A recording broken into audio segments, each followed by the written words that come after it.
R sub U plus R sub L over T times 100, where the RU represents the number in the upper group who answered the items correctly, and RL, the number in the lower group who answered the items correctly, and the T is the total number who tried the item. Okay, please bear with me because this is so difficult. Alright, so this is an example from the handout. So, asa tagi kag 8? Sa upper and Number of Ugat. Okay, chapter mo. Let's say it. So, example. There are 20 students, right? Given an exam to 20 students. So, katunga sa upper group got 5. And then, katunga sa group, which is the lower, is 3 ra. So, giyan na ako, mula maatay 8. Over sa pinakaluwang total na estudyante nag-take sa exam. 20 times 100 is equals to 40. Sa'yo ba, di ba? Hindi, balik to. Kasi, Okay, let's balik. Wala po indicate dito sa nasa kita na. The number in the upper Literature day. So, in order for us to get the index of difficulty, so the number of the upper group who got the answer correctly plus the number of the lower group. Ugat the items. Okay, so example natin Over the 20. total. Yes. Example natin 20 ka students. So ako sa nagituwa. Sa upper and sa upper group is 50% at 25%, which is akong gikuha. No, sa upper na, example ito kung this paper is removed. Exactly. Sa upper, we got 5.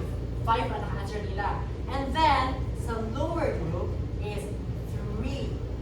So akong i-add 8 over the total. Ilang nakabog sila ang 20. 20 times 100. So, natay 40% or 0.40. So makita natin na later if the item, if the index is difficult or not.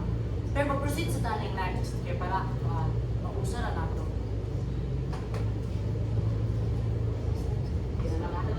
Example. Okay, kani siya na yung example. Para mas masabta. So, a teacher administer of an exam sa 90 ka bukong estudyante. Kaya sa 90 ka estudyante.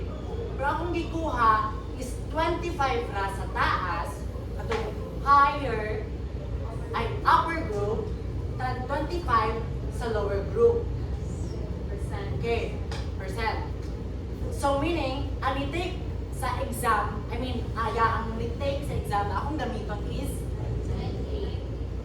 no. 25 and 25 is 50. Kaya ang nakabutan dili, the total number who tried the item which is ako nakipaan o basis. So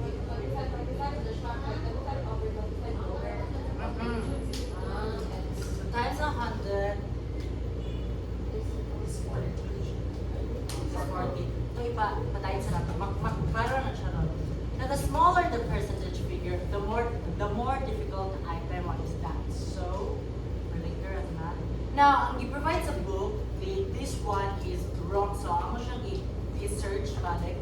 The index of item discriminating power uses this formula. T is equals to upper group minus the lower group over the half of the total population. So 10. Okay. Here, where the D is the index of discriminating power, the R is the number in the upper group, the RL, the number in the lower group, and one half to the total number of students included in the item analysis. Okay, I have here an example. Imagine ay 20 ka estudyante, there are 20 students who took the exam. And then, gikuhaan ako ang 25% sa upper group and 25% sa lower group. Sa upper group, ang naka-answer nila is 6. So lower group is 2. Okay, minus. So, 4. So 6 minus 2 is 4. Now, ano na siya 1.5 half of the total population? Correct. And adi 20. Wala na siya sa index of estimated power. What's ito? Jalil? Kindly, why is this 1/2 T? Ano siya? One half siya, ang total, from the total, one half kami kuha because, as what I've said earlier, what is a discriminating power in respect sa 25% from the upper and lower group. So 25% from the upper and 25% from the lower, that's 50%. So basically, 50% na out of the 100% na total mo sa klase at mo ang gitas sa discriminating power. Nagets ka? Yes. Ayan. Okay. You get something, no? Yes.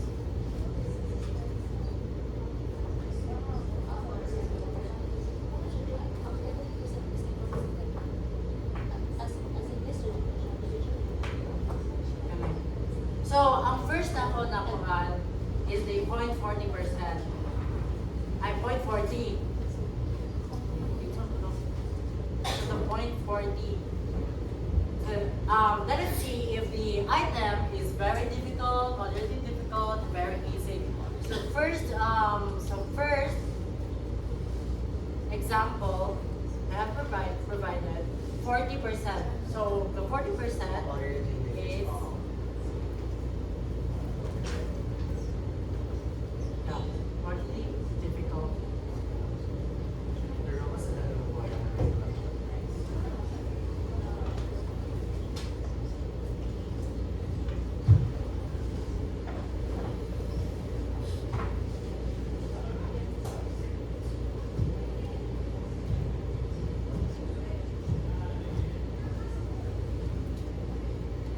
Pinagat siya to into the part. Pero siya ka-jalil tapos ginuwagan na sa silong kay para makita na mo kung unsa ka-difficult ang item o para ma-discriminate ang item sa na-detect sa upper group and lower group.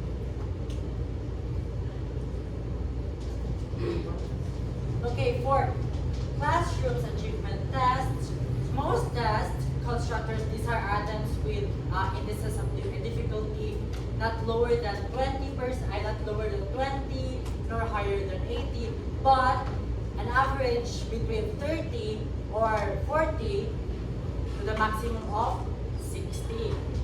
So the index of discrimination is the difference between the proportion of the upper group, o siya kaganina, who got an item right, and the proportion of the lower group who got the item correct.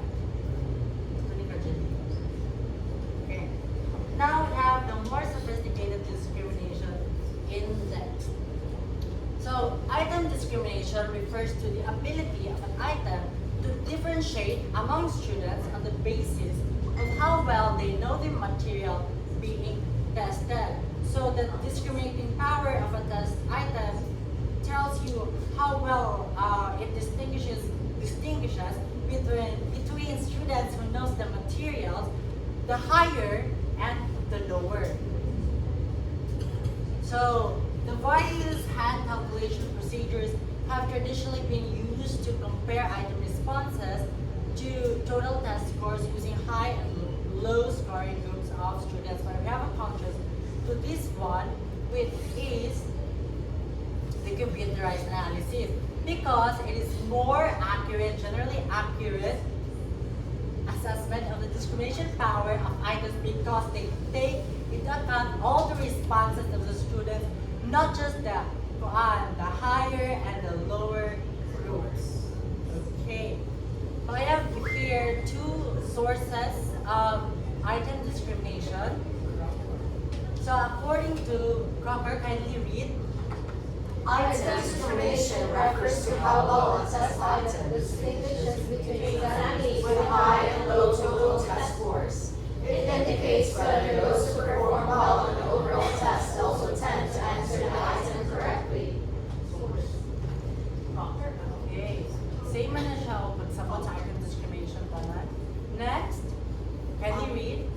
Item discrimination is a degree to which a test question differentiates among test takers based on their overall ability or achievement levels, helping determine if the item effectively measures differences in performance.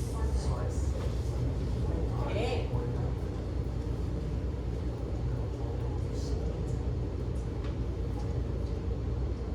Let's go back here. You know, the discriminating power of an item is reported as decimal fraction. Take note of that. The maximum discriminating power is indicated by an index of 1.00 or 1. So an index of 1 means the item has maximum discriminating power. Ito yung kinatasan. So meaning na ang mga bright na ang nakatubag sa item. Or the knowledgeable and others. Yeah, kato na sa upper group, they are the ones who answer the item correctly and ano siya, more powerful ang pag-discriminate sa index. So the maximum discrimination is usually found at the 50% level of difficulty, which is achieved by the item 50% gapon. Okay. Ito na itong balitan. Okay, now, this index is the equivalent of a point by serial coefficient in this application. It provides an estimate of the degree to which an individual item is measuring the same thing as the rest. So when we talk about point by serial coefficient, it is a number like a score that tells you how well a test question fits in with the whole test. So, iyang purpose ng Osaka test. So it answers the question: Are the students who get this item right, or also the ones who score high on the rest of the exam? Pag kumadili to sila, meaning what they are the students who get this item right, also the ones who score high on the rest of the exam. Why is that so? Kaya kung madili sila ang nakakuha ng exam, ay ang right answer sa exam, meaning na ang item is correct question. So, according to ScorePath, they classify the item discrimination as good if the index is about 0.30, just take note of that. Fair if it is between 10 and 30, and poor if it is below 10. So, katun sa item difficulty, you have the internet siya pagkuhan. Katun dulo ka mo, moderate, very difficult, and very easy. And here, if item discrimination they call it a good, fair, or a poor test item. Discriminating question. So a good item is one that has good discriminating ability and a sufficient level of difficulty, not too difficult nor too easy. So at the end of the item analysis report, test items are listed according to their degrees of difficulty: easy, medium, hard, and discrimination, which is good, fair, and poor. Look at this one.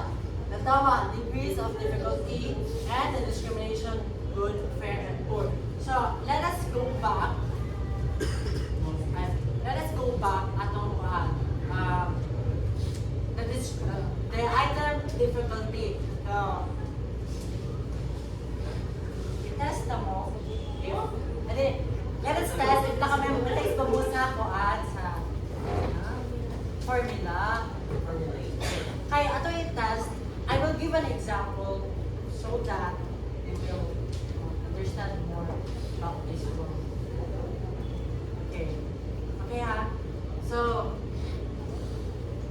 index the difficulty item, sa ganitong formula.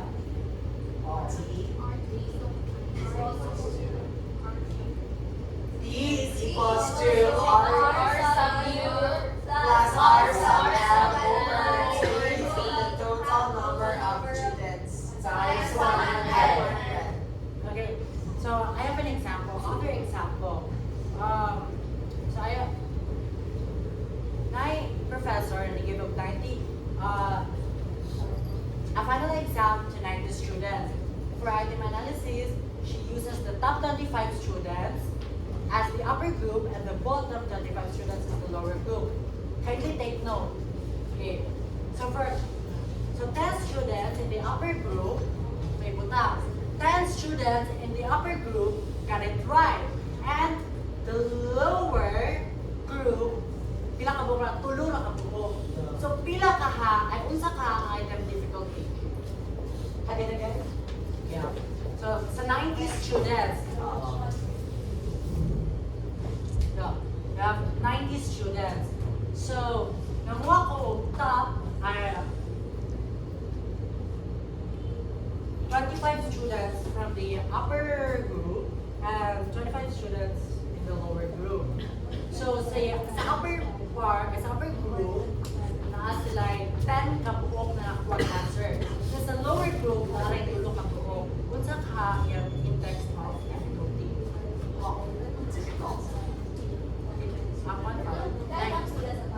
Yeah, 10 kabuok. And then, 10 of 3, and 3 over 9.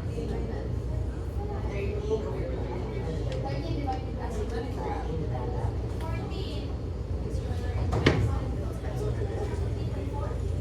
bilang 14.4. Sige daw, give me the, Divide 19 of ang total. Pero dako lang ito. Sabi ang items gali? Ilang items? ano yun eh? Okay. Take note akong giingon is 90 ka students. Pero, ang inyo lang isulod, akong giingon na 25 na 25 na 50 na po ang total. Akong giingon ay ang naman, ang total number will try the item. So, dili yan i-share kung bilang mga estudyante, kinasulod na sila sila. Correct. 26%. So the item. Pwede lang ay so the item is Moderate. Moderate. Yes, difficult. What if we go to example? Say go, you can.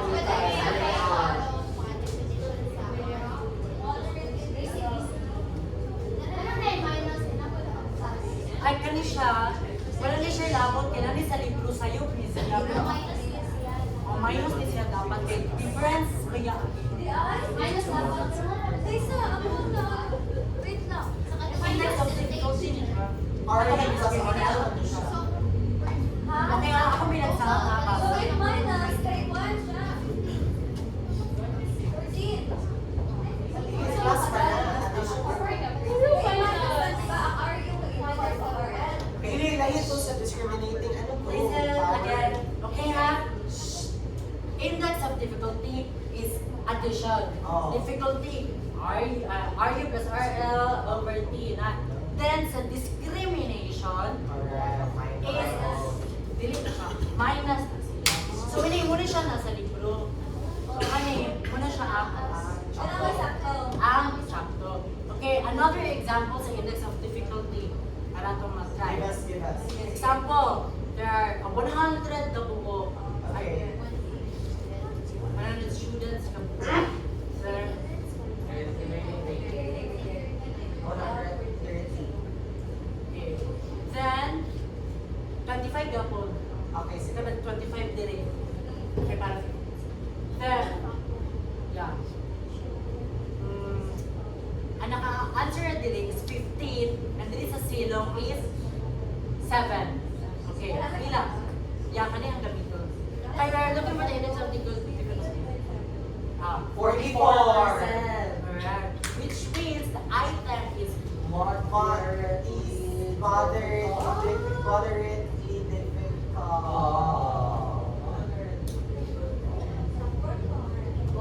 difficult. okay?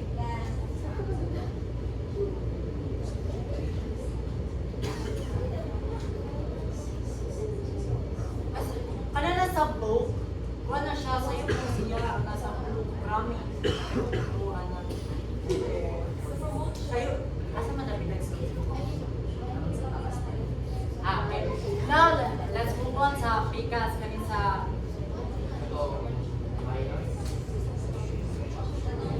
index of item discriminating power.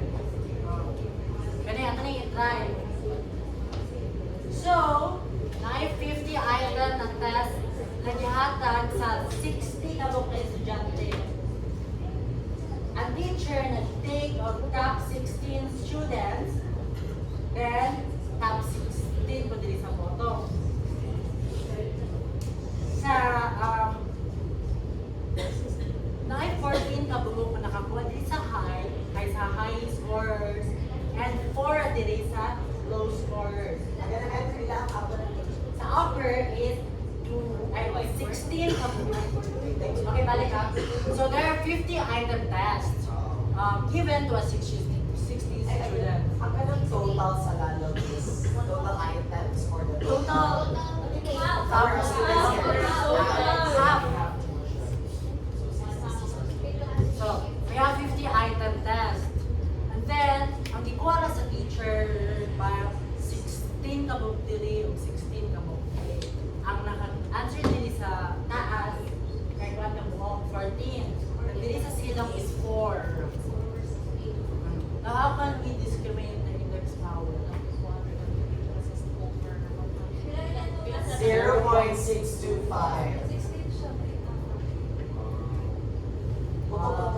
Correct. 0.625. Which means that, kung sa man It's siya, moderately difficult. no, we don't do. It's fair. Ano yan itong gamitan na ito? Discriminating. Pakita mo sa equivalent pakita mo sa equivalent percentage. Here, did I put 6 to 5 as a man. Fair. It's good. I good. Yeah. So the discriminating power is good.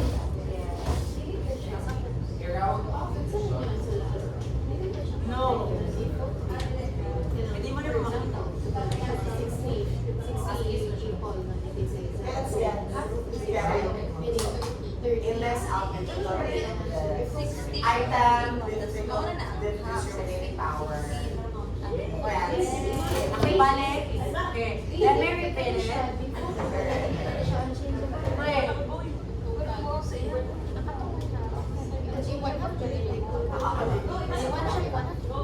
Say commercial. Say My question is that, ano siya, isn't this one a default, ano siya, like, the half, or the one half, half of the fee, or like, half of the total number who try the item, so basically, 60. So, kung siya mo siya directly, 30 siya kay sa half. For dili siya katong 16 plus 16, right? Sige, what's ang answer?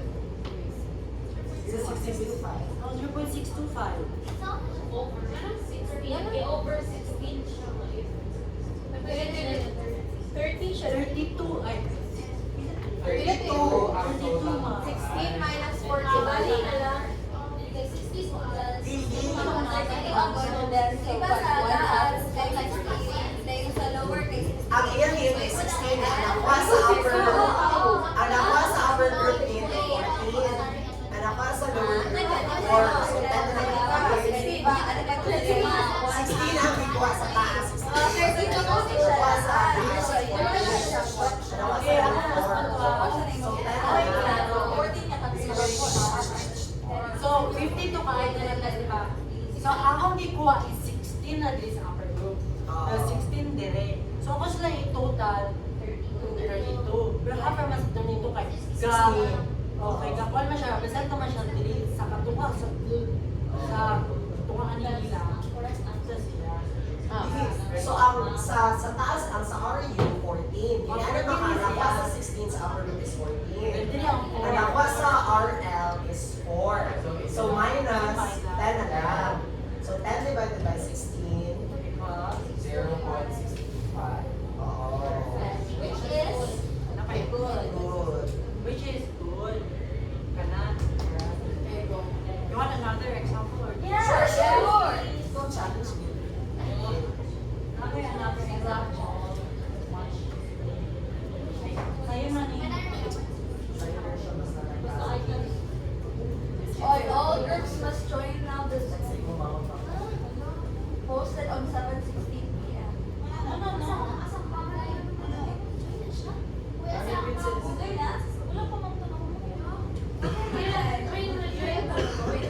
Join na.